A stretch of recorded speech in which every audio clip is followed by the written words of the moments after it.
Mm, yes, we're now live. Yeah. Okay. Hi guys, welcome to Cat Day Live with Inside IIM. We've been live all day. We've pretty much run it like a news channel on a election day. Lots of news, lots of analysis coming in. This is the session that most students were most looking forward to. We've got the superstars of IMS with us. One of the things that they are saying about the CAT exam of 2020 is that SimCats are supposed to be tougher than the usual CAT exam, the average CAT exam, and this year's CAT exam seems to be tougher than any SimCat that some of the students have attended. So that's what is coming in, and that's why we've got the experts for tough papers to come in and talk to us about today's tough paper. Just to give you a little bit of context, which before we go to these guys, is that guys, why is the CAT exam considered to be such a gold standard to select students who are going to become future managers? They don't only test your fundamental understanding of a lot of concepts, they also test your pressure handling skills, managing your expectations and your hopes, along with logically making important decisions around the CAT paper. And that is why I believe that there is always room for a better entrance examination, and we'll talk to our guests who are much bigger experts about that, about how they think an ideal exam should be designed. But welcome everybody. Welcome Shashank Prabhu. Welcome Professor Vipul Tyagi. Welcome Professor Prasad Sawant. Thank you so much for joining us, taking out time on a very important day for you guys as well, in your business as well. We appreciate you taking out time. Guys, to begin with, just give me a numerical value. How would you rate this year's CAT exam? In terms of difficulty? In terms of difficulty, in terms of just how complete you think the CAT exam was? In terms of difficulty, on a scale of 10, I would rate this CAT paper as a 9.5 probably. One of the toughest CATs seen in the recent past few years. One thing that I will like to tell to the student community is that no matter who you are, I know right now that you are feeling sad, right? People who are expecting 150 will probably score 120. People expecting 120 will probably end up with something close to 100. Right. Everyone in the country right now who attempted CAT today is not feeling happy. And trust me, that is the case with the best of us as well.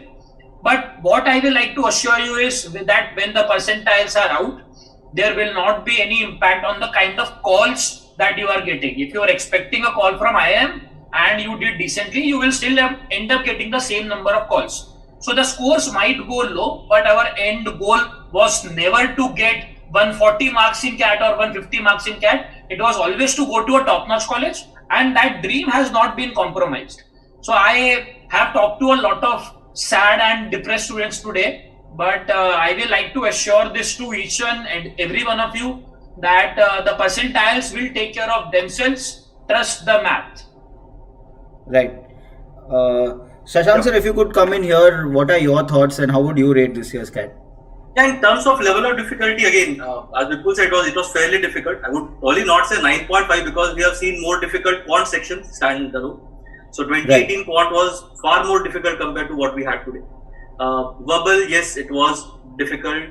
LRDI, we have now come to expect that LRDI is going to be difficult. We prepare with that in mind, right? So overall, if you look at it, yes, two sections were definitely more difficult. I am sure that many aspirants would have been shocked because there was this thing that was going on, right? 1 year Quant became difficult, the next year verbal became difficult. DI has always been difficult. So people were expecting that, okay, chalo, one section, if it becomes difficult, the other section at least will provide some respite. It was not the case. I think the biggest factor that sort of would have taken some aspirants by shock would have been the number of questions, because the proportion in which the time was reduced from 3 hours to 2 hours, right. The number of questions did not fall by the same amount. So although the aim remains the same, as Vipul said, yes, definitely, as in you cannot target a score X and then go about gunning those questions down, because what happens is, I'm pretty sure that 15 questions were doable in each section. But the point is, you had to be mentally prepared to discard those 10 or 11 questions that you should not have spent time. And that was the most crucial factor, is what I felt. In terms of the nature of the test, what they want to test from aspiring managers, they have removed that strategy bit wherein you had to plan as to how much time to give to each section and get those balanced sectionals. That part is gone. Now, if the verbal section also is full of ambiguity, so to say, again, at first glance it looked like that. Maybe once we go through the paper again, at least we might be able to see some connection somewhere. But again, I don't really think that this was a very good test of figuring out who the managers are. So again, the CAT score with the profile, I believe, will be a good combination in understanding that. But standalone, I would not really rate. In fact, I think the weightage of the CAT exam in getting students into B schools has also constantly been going down, isn't it? Yeah. Right. But again, I won't rate it very highly in terms of understanding managerial skills. Right. Content, yes, but managerial skills probably. Right. What about you, Prasad sir? What were your first thoughts when the students started calling you after their exams and they were like, "Sir, mere lag gaye." So I was in slot 1, and see, as both Vipul and Shashank have said, the paper was indeed difficult. And VRC especially, it has become a little more ambiguous, you can say, wherein the questions had very fine differences in the options. So unlike say 16, 17, 18 VRC section, if you look at, a lot of people were able to finish the paper. I mean, the scores have been really high. So if you look at 2016 CAT, I think a lot of people were able to complete all 34 questions in the VRC section. But this year, even seasoned aspirants or test takers have not been able to finish the VRC section. So completing 26 questions in 40 minutes, and those are ambiguous questions, becomes a little more challenging. So every year, definitely there will be some or the other section which is going to be difficult, which generally becomes like a deal breaker for students. So people who are thinking that, okay, I'll do well in a particular section, they end up not doing well in that. But CAT, if you look at even the earlier years, is a test wherein even if you do well in maybe 2 sections out of 3, and the third section you kind of just scrape through it, you still end up with a decent overall score. So if somebody was targeting, let's say, a particular overall score, any combination of, let's say, doing well in 2 sections out of 3 and just managing to do okay in the third section should have been sufficient. But yes, overall, definitely one of the difficult papers, and more difficult because the fact that nobody knew what the paper pattern was going to be. So I think they kind of brought back that element of surprise which was there in the pre-online era of CAT, paper pencil, wherein you go for the test and you realize, okay, the number of questions. So one year you have 75 questions, the next year you have 120 questions. 120 questions. So all that element of surprise is there. So maybe that ability of people to think on their feet is being tested. But from a content perspective, it's definitely not testing the managerial skills that we talk about. I think nobody is going to be sitting and then figuring out the people who prefer any one of the 3 musical instruments and so on. That was one of the sets which was there. Nobody is going to sit and do that when they actually go to the corporate world. But yes, from the ambiguity dealing perspective, I think definitely that's one thing that is being tested correctly. Right. Okay, guys, let's get down to numbers. Okay, as per you, and also the understanding is that maybe slot 1 was a little easier compared to slot 2, and probably slot 3 was somewhere in between. What were your thoughts? And this is just anecdotal evidence that is coming in. What were your thoughts about the 3 slots? And where do you think? What are your percentile predictions, cutoff predictions from your own? So again, probably the 3 slots were all different in terms of difficulty. Listening from students, I don't think 15 questions were doable in the 3rd slot for LRDI section. Right. Even the best of the best students have been able to do around 10, 12. Right. So there was huge differences between the difficulty levels of various slots. Probably in the 1st slot, many students have been able to do 14, 15 questions, whereas in the 3rd slots, 8 to 10 has been the standard number as far as LRDI is concerned. Right. So therein we will see increased role of normalization this year. I think those things will be taken care of. So 3rd slot people should not feel cheated. Normalization should take care of that. Overall, as far as the numbers are concerned, if I consider normalization as a factor, probably taking the average of 3 sections, my personal opinion is that verbal 99, if I give numbers for 99%, for verbal that number should be around 42, 43 marks. For LRDI, that number could be somewhere around 33, accounting for the increased difficulty level from the 3rd slot. and for Quant that number should be again somewhere around 42, 43. And 42, overall, 43. Okay. Overall 105, 210, right? I think that will be a very safe range for a 99 percentile. But then again, I will not be surprised if these numbers go a bit lower as well, because many people have panicked after LRDI, and even verbal was off-putting for a lot of students. Right. So how does this? So even if the normalization happens, how do you account for the fact that you've had that kind of dejection that you're talking about after the LRDI section that you feel? How does the normalization account for that? So we have seen in the past as well when there used to be two sets in CAT 2018, if I am not wrong. One of the slot had a higher level of difficulty for DILR. So one slot was scaled up by 4 to 5 marks, and the other slot was scaled down by 2 to 3 marks, thereby creating a gap of 8 marks.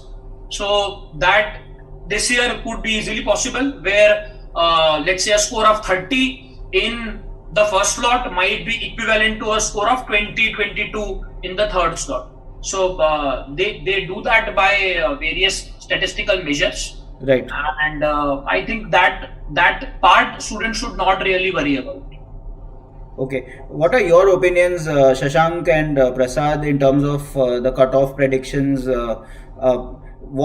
Where do you think 90 percentile, 95 percentile kind of threshold will be set as far as this year's CAT is concerned? 90, yeah, sure, Shashank, go ahead. Yeah, 90 percentile I think will be somewhere around 80 to 82 odd marks is what the initial predictions look like.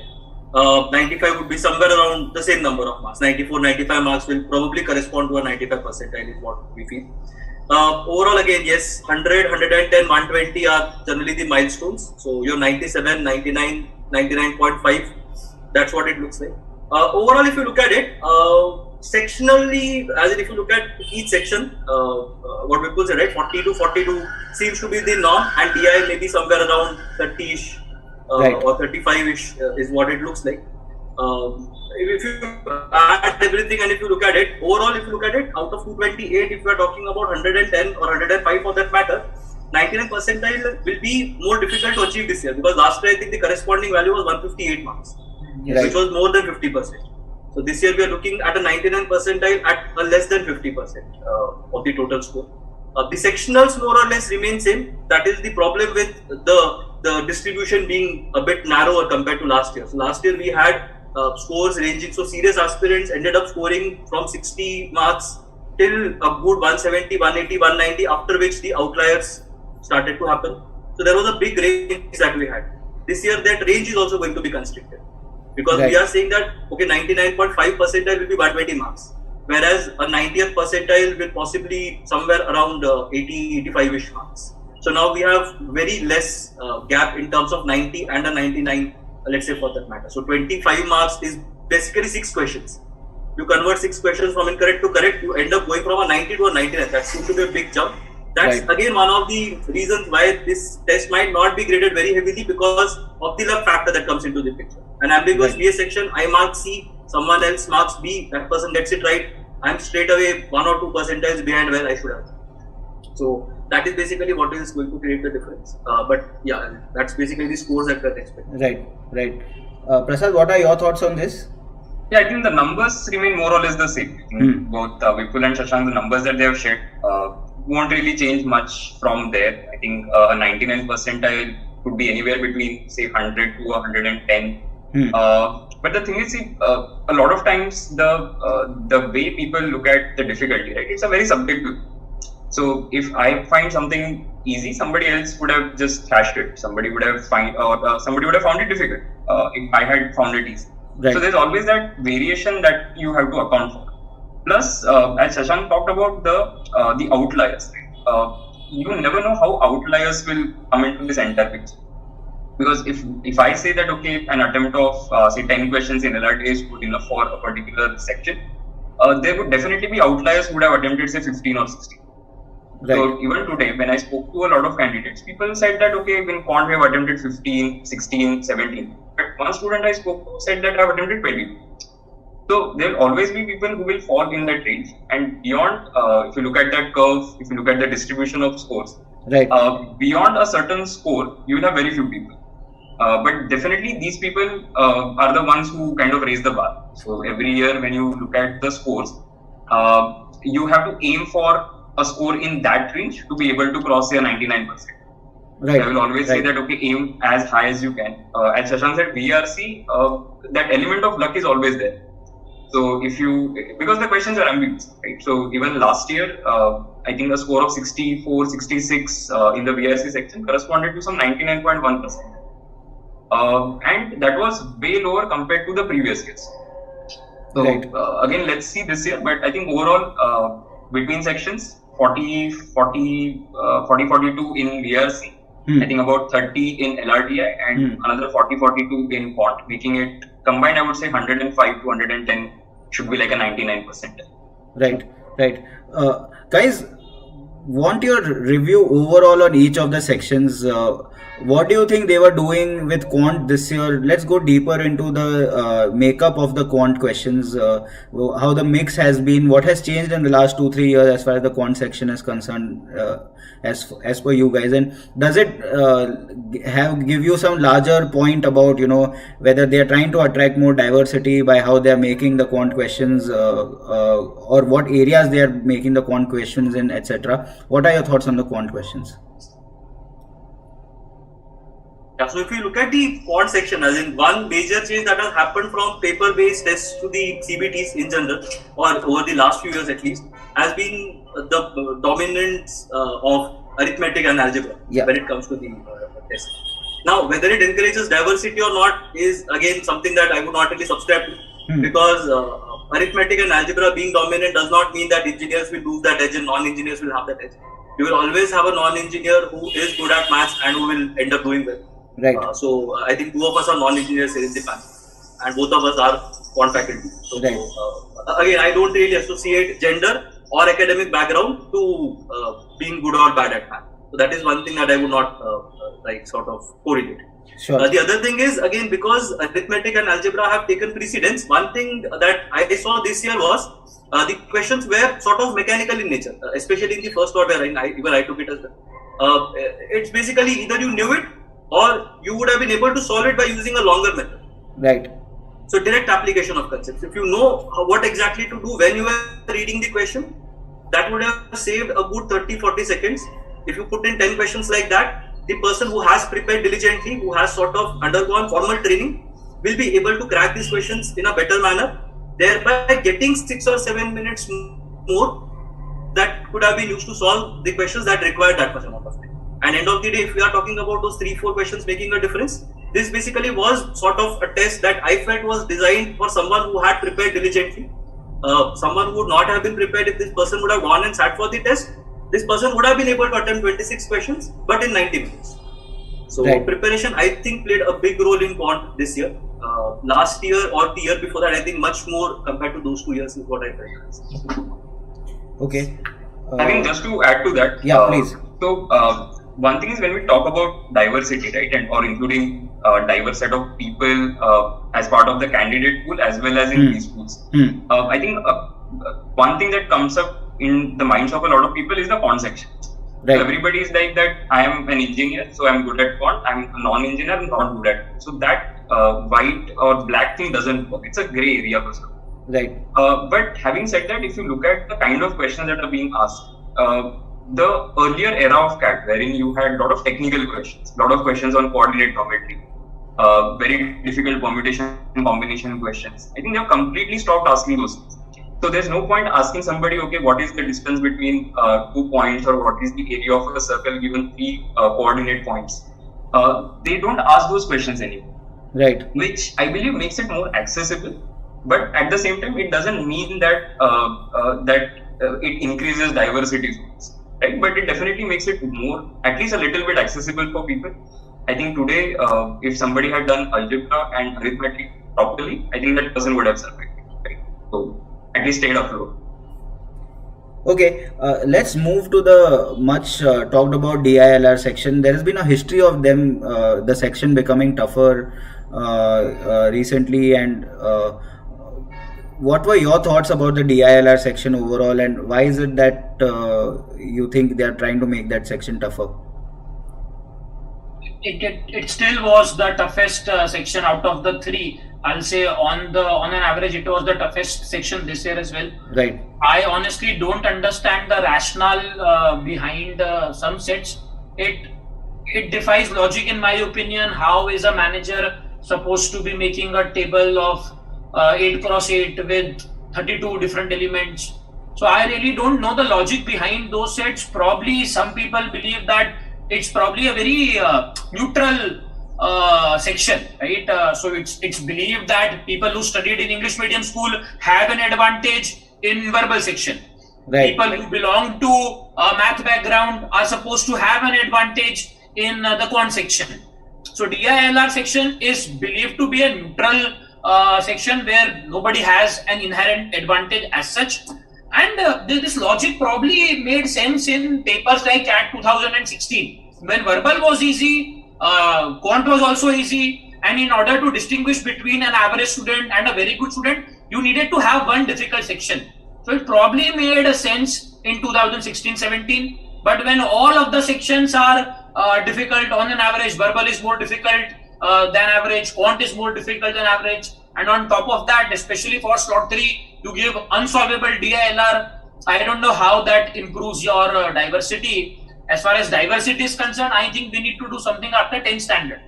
So when most of the good students are taking science or math after 10th class, you are bound to get engineers later on as well. Right. So even if you see the number of engineers who take CAT, that is disproportionately more than art students or medical students. So you can't really expect diversity in a batch when 70% of your takers are engineers.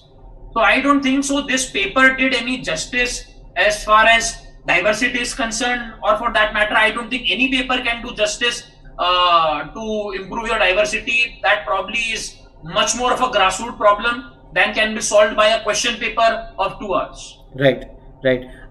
Vipul, if you could go a little deeper into the DI section, we've got students who've been very dejected because they've attempted 7 or 8 questions. Immediately after, in the slot 3, they've come out and they said, I've only attempted 7 or 8, my CAT is over, right?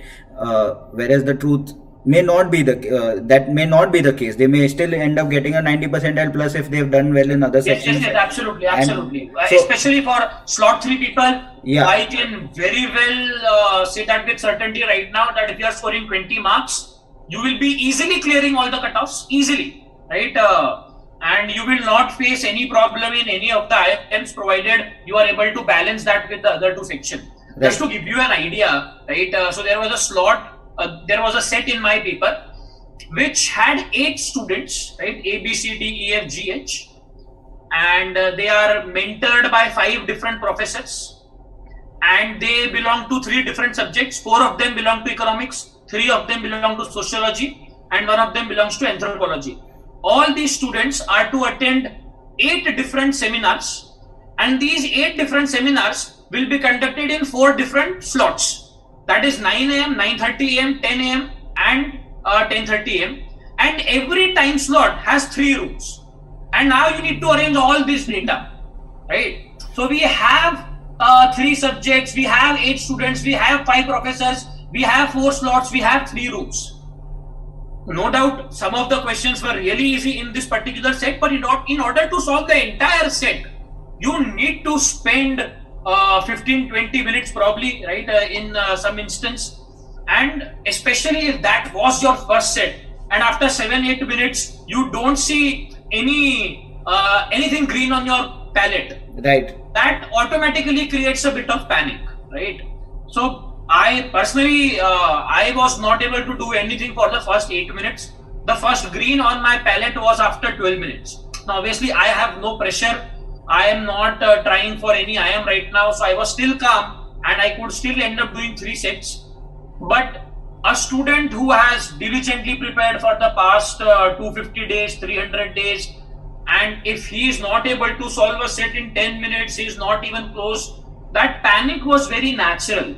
Right. So DILR was a section where you had to remain emotionally very stable. So even if you were not getting anything, you had to be stable-minded. You obviously needed to bring your expectation down. You entered the examination hall with expectation of solving 4. That automatically should have been lowered. So people who were temperate enough during the test have managed to do well. Those who were sticking to their guns, going for those 3 sets, 4 sets, would be the one who will face problems. Right. So what I also heard that maybe the ideal strategy for DILR would have been to just pick questions rather than pick sets. Absolutely. Again, at IIMs, we have been encouraging that practice. It was actually possible to do 2 to 3 questions from all the 5 sets. Right? Especially sets which had 6 questions. I think these were really tough ones, really time-consuming ones, if you try to attempt all the 6. Whereas if you were happy with 2 to 3 questions, you could have got that in 7-8 minutes and then move on to the next set. Right. So, not trying to get the entire set right is absolutely needed, which again, fortunately for IIM students, we had been saying that for the past 1 year, that don't be greedy, that you don't have to solve the entire set. Just pick the right questions from the right set, obviously. Right.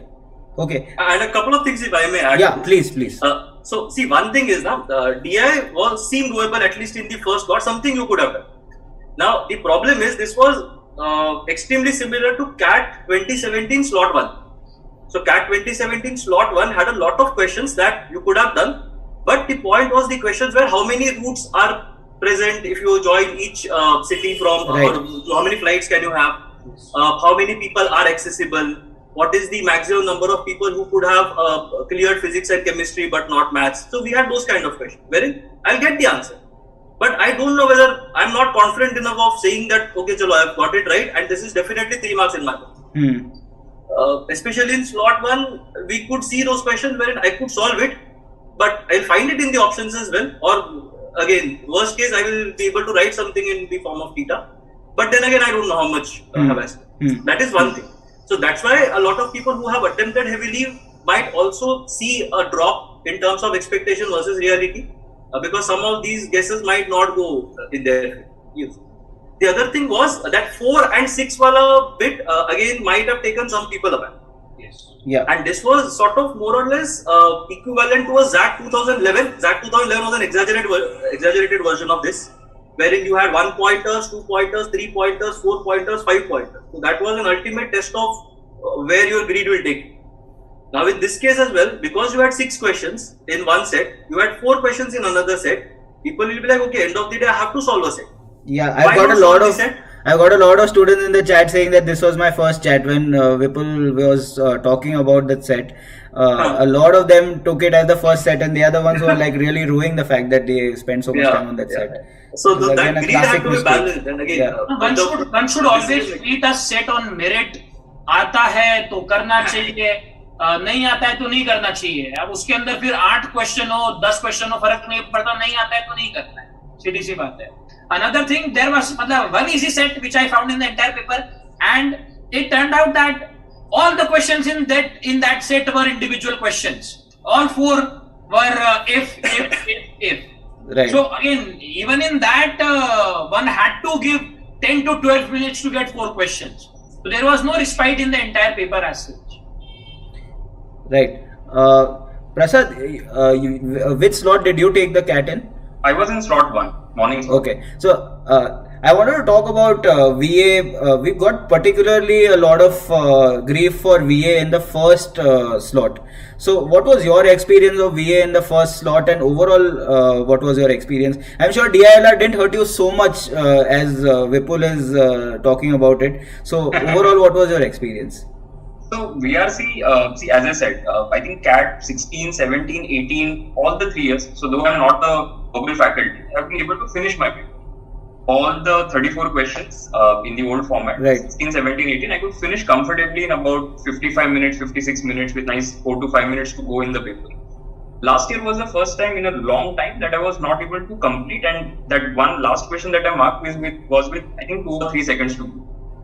So this year I had those memories of last year's paper because it was complete race against time. I think the first RC that I started with was on elephant seals. Elephant seals, yes. Elephant seals, if you read the RC, a lot of people who have taken in slot 2 and 3, whenever the paper is out, try to read that set. You will get confused whether it is RC or it is logic. You will try to figure out who is migrating from where, from which place to which place. It was a challenging thing. So I read that thing and I was like, it's a little difficult. It makes sense to let's go to some other set, some other RC. And I moved to something else. So RCs were definitely, and it's very difficult to complete the paper. Right. If you look at earlier version, 34 questions in 60 minutes. But now you have 26 questions. So the questions have gone down only by 8. But the time has reduced by 20 minutes. Right? By 33%. Yeah, it's very difficult. So right. A lot of people were not able to finish. I think a lot of good students that I spoke to said that at least one RC they were not able to solve. So maybe I don't know. I think though I started with RC because that is how generally I do. But solving VA could have been a good strategy in the beginning. So maybe somebody who did VA and tried to knock off a lot of questions, though there was a little bit of ambiguity there as well, because parajumbles especially are taken from the middle of the paragraphs. Right. See, generally when they take it from the beginning of some para, you are able to put a proper structure. But if I pick it up from the middle, which already has a context when the author wrote it, I may not be able to figure out that context. And there it becomes a little difficult. Right. Plus, the RCs, especially there was one RC in the slot 1 on anarchy, collectivism, individualism, capitalism. So pretty much all these isms were used in one RC. So one had to be really focused to read it. And there were instances where I had to kind of reread one para. So you read a paragraph. By the time you reach the end of it, you have lost what is happening. Right. And you again start reading the same paragraph. So definitely there were a lot of those recursions that you had to do, go back and again read it, and it became very difficult to finish the paper. So I think a good aspirant should have done something like maybe 2 or 3 RCs coupled with verbal questions, because solving all 4 RCs would have been definitely a task. So what was your thought on the VA questions, the parajumbles, etc.? What were your thoughts on those? Parajumbles, I think were okay. It wasn't that difficult. So there have definitely been CATs where parajumbles have been more difficult, so to say. I think the summary questions, some of the questions had the same starting, right? And that is classic CAT. If you want to make something difficult, basically put 4 options that all of them begin with the same 2 or 3 words. And that was also something that we noticed in one of the questions, where everything started with the same thing. And now you are sitting and figuring out, okay, this one is better or that one is better. So yeah, pretty challenging, I would say. Overall, VA also was challenging, but not as challenging as maybe trying to complete 4 RCs. Right. Vipul, Shashank, what were your thoughts on the VA sections in your slots? So I was in slot 2, by the way. I was not in slot 3. The feedback that I have received for slot 3, that is what I have conveyed. Fair enough. As far as slot 2 is concerned, I would say there was one really dense passage that was based on images and the role that images play in the construct of a society. Right. I hope the passage was about this, because it was so dense that it's even difficult to know what the passage was actually saying. So apart from this one passage, the rest 3 I believe were simple, straightforward to read. Right. Again, the questions were very tricky. The options were even trickier. For the first time, I saw questions like which of the following, if false, will strengthen the author's argument. So again, a lot of double negatives. Right. And as Prasad said, right, I am also somebody who used to complete the entire verbal section in 55 minutes. Right. Usually I will have 5 minutes spare. But this year I could not finish the entire paper. I attempted all the RCs by habit. But for parajumble, for 2 parajumbles, I had to random mark 2, 1, 3, 4. Right? I hope one of them turns out to be right. Right. But yes, the paper was slightly on the difficult end as far as interpretation of the question was concerned. The RCs were straightforward while reading, right? So compared to the feedback for slot 1, I think slot 2 had readable passages. The passage on renewable energy was very readable. and the other two passages were also easy to read. The questions, on the other hand, were very tricky.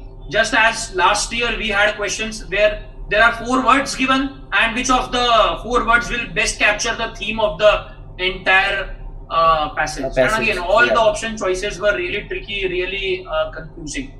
So in my opinion, a good student will probably have attempted somewhere around 20 to 22 questions. And if your accuracy is anywhere near 80, you have done a phenomenally good job. Sure. Shashank, you want to come in here? What were your thoughts on the verbal ability section? So one thing is, verbal ability section was meant to be attempted like a quant section, not exactly like your normal VRC section. You had to realize it very quickly that there is not going to be enough time to go through each and every question and attempt everything. So you had to have a strategy in place wherein you knew exactly which passages to go for, which passages to leave. So reading the first paragraph of a passage, let's say for example, and figuring out what exactly is this thing about, reading the questions and trying to figure out whether a lot of questions are inferential or fact based. What is the length of the options? Because in some cases in slot 1, there were options that were 3 to 4 lines. The question was 3 to 4 lines, and then you had to read the passages. So someone who would have figured out, okay, these are the 3 passages that I will attack, or these are the 2 passages that I will attack. In addition to that, let's say for example, I will go with paragraph summaries because those have been the ones that have been more or less dependable. Jumbled paragraphs, okay, 1 jumbled paragraph I will attempt. If you did something like that and attempted those 5 plus 4 plus 2 plus 1, let's say 12 questions, and attempted those 12 questions accurately, I think that would have given a candidate a lot of confidence. Instead of going for the kill and going all out and trying to attempt 4 RCs, because even when it came to mock tests, a lot of mock tests had 3 RCs in place. Right. Whenever, even if the number of questions remained 24, 25, 26, even then, almost 50% of it became either verbal or there were 5, 5, 5 and 10 questions that were based on verbal. But in this case, verbal was what, barely you had 3 plus 8 questions you had out of 26 questions, which was not even 1/3 of the section. So again, it sort of went down by a bit. So those who would have got tempted into solving RCs would have taken a good 8 to 10 minutes in solving an RC, would have definitely fallen short of time when it came to attempting the VA question. So again, you had to sort of think about it as a quant section. Go for only those questions that you are certain of. Do not spend time on things that you might struggle with. Okay, perfect. Thanks a lot, guys, for the in-depth understanding of each of the sections. Before we close, just a last couple of questions, and some questions I'll try to summarize what the students are also saying. In a paper like this, where there are fewer number of questions, the timing is shorter, what is the role that accuracy would have played in this particular exam, according to you? I mean, it's a no-brainer. This was a paper which was meant for students who are diligent in their preparation, who focus more on accuracy, less on random attempts. Right. So anybody who was fixated on accuracy will have definitely done much better compared to somebody who relies on solving more questions with less accuracy. Sure. Okay. Guys, so I am a student. I've just finished my CAT exam and it's mediocre. I don't know, maybe 90 percentile, 85 percentile, maybe I'll get a few calls. I don't know what I'm going to do. What do I do next now? From here on, there are 2 directions I can go in. Maybe I can start preparing for my WAT PI, or maybe I can start preparing for my next entrance exams. How do I navigate from here? What are some of the tough questions I need to ask myself at this stage as I go forward from here? I think one, first of all, needs to evaluate the state of preparation. Right? I have X number of examples where a student scoring 19 CAT ended up getting calls from NMIMS or SIBM Pune or even ZAD for that matter. So we have a lot of time as far as IFT exam is concerned, SNAP is concerned, NMAT is concerned.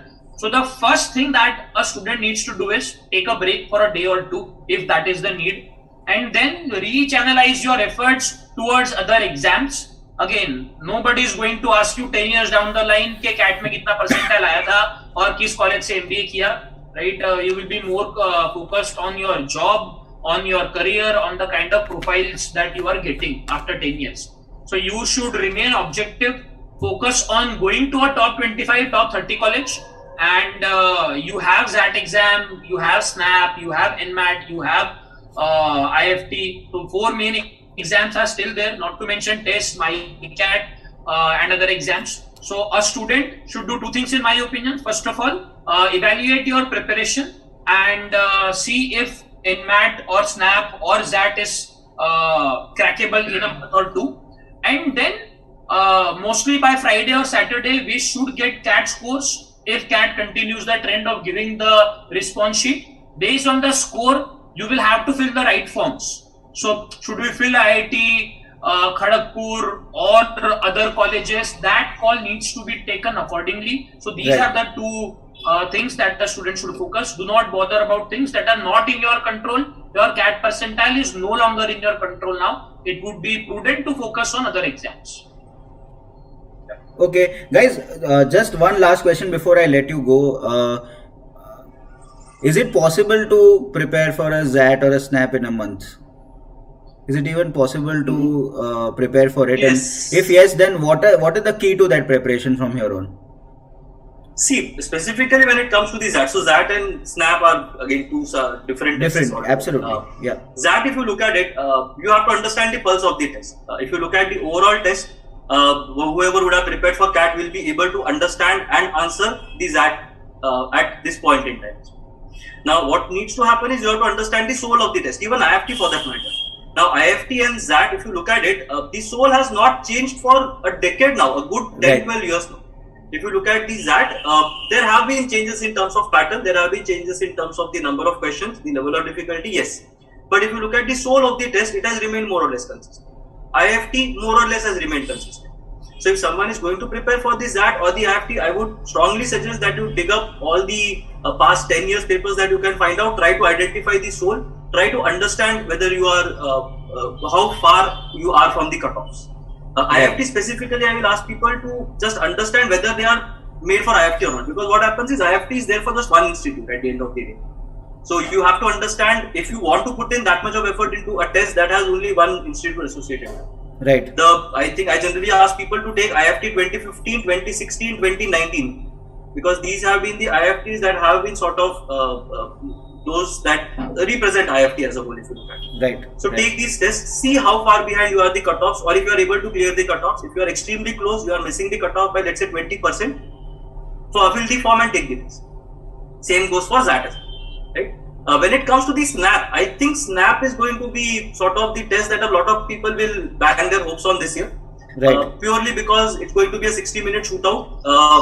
It again becomes a game of luck. If SNAP is to be consistent with the kind of cutoffs that we have associated it with, 50 to 55% generally is good enough to get a 98 percentile and a call from SIBM or SCMHR. Right. So this year, considering it's a 60 question, 60 marks thing, typically I'm looking at 30-35 marks, which is definitely possible.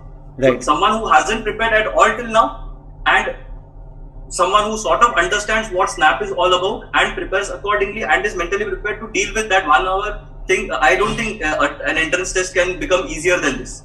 Right, 1 hour may you don't have to put in 165 minutes ka concentration as is required at the ZAT, 120 minutes as is required at the IFT, 150 at the CET or anything. It's a 60-minute shootout. You have to put in that much of effort and sort of clear it. You again have 2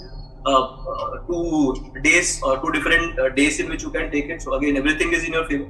I would strongly suggest that you prepare for ZAT, SNAP, IFT if yes, MyCat if yes, TISNET if yes, CMAT whenever that happens, CET whenever that happens. So one thing is, do not count your chickens before they hatch. So do not say that okay, I'm going to score 120 in CAT, so let me forget about the other tests. I will start preparing for GD VAT. Nahin, VAT PI you will get sufficient amount of time once you get your call as well. So don't worry about that right now. At the same point in time, don't get into the business of rejecting things that you don't have. Right. Because again, I have not got MDI till now. I will be like, MDI nahi chahiye. Nobody has given you MDI. You don't have it in your hand. So do not reject things that you don't have. Always afford yourself the luxury to reject things that you want. So it's always better to actually try and get it and then maybe reject it. So makes sense. Vipul, go on, please. Just to add one thing, right? So I have seen this trend for almost the past 10 years now. The overlap between ZAT 99 percentilers and CAT 99 percentilers is not as high as one would expect. Logically, we'll Right. expect that those who got 99 in CAT will be the one getting 99 in SAT. But I can say this from my experience, 50% of our XLRI qualifiers did not have a great CAT. So again, all hope is not lost yet. Right. Somebody who is willing to put effort for 40 more days will definitely do a lot better than somebody who is planning a go trip right now, right? So the night is long, right? IFT is January end, so Right. we have almost 2 months for IFT. So these are exams that one should now focus on. Okay, guys, before You we said close, the night is long, right? And full of terrors. I hope not. you know, That was full of terrors.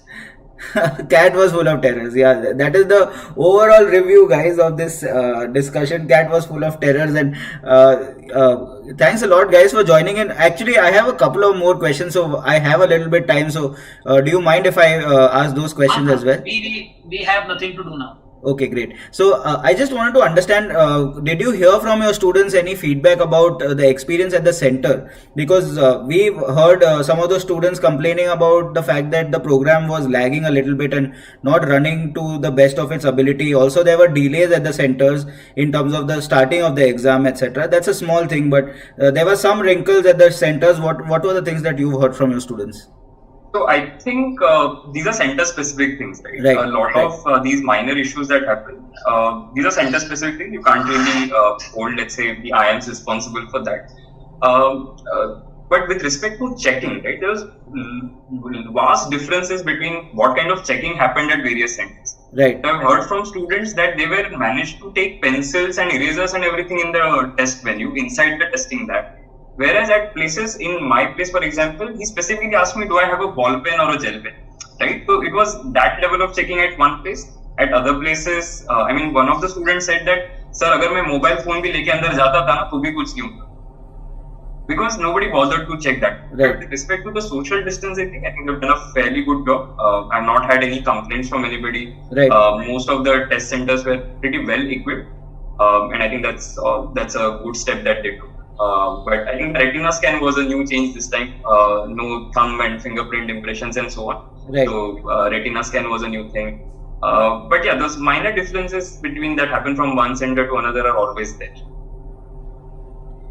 Perfect. Okay, guys, last question and then I'm going to let you go. We've lost Shashank already. I think he's got a call, so he had to urgently drop off from the Zoom call. Last question for Vipul and Prasad, and that is that how do I come back from a bad CAT day?